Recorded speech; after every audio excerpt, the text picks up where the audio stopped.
Es folgt eine Ode an die Nessel.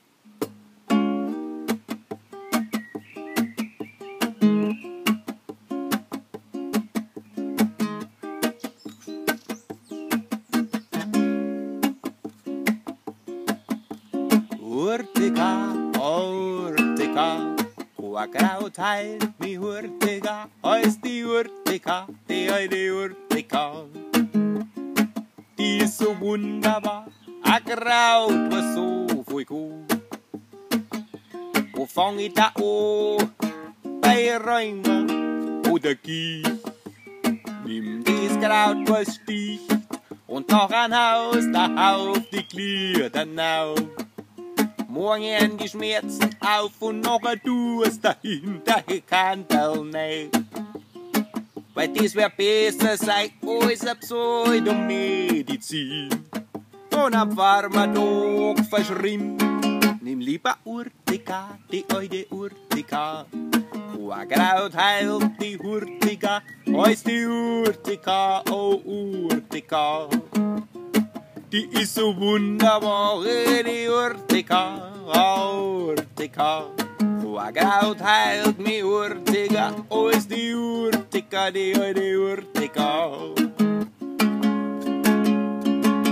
Und bist du müde oder schlapp? Es hängt von dir herab, oder bist du blass und du fühlst dich leer? Nimm die Brennnessel her, weil sie reinigt dich und sie schenkt dir Kraft. Wie es ein Kaffee nicht schafft, nimm Urtica, die Urtica. Quakraut heilt die Urtica, oh ist die Urtica, oh Urtica. Die ist so wunderbar, die Urtica, oh Urtica. Die ist so wunderbar, die Urtica. Und bist du ein Gartamo, baust du deine Pflanze hallo, man nutze dies, weil es ist so gut. Machst da am Brennnessel zu und noch ein Hauch, dann auf die Pflanze auf. Noch ein wachsen da bis sie nie mehr auf. Oh, außerdem haben sie mehr Abwehrkraft in ihrem Pflanzensaft. Dank Urtica, die Urtica. Die ist so wunderbar, die Urtica, die Urtica. Die war schon immer da, nimm die Urtica, die Urtica.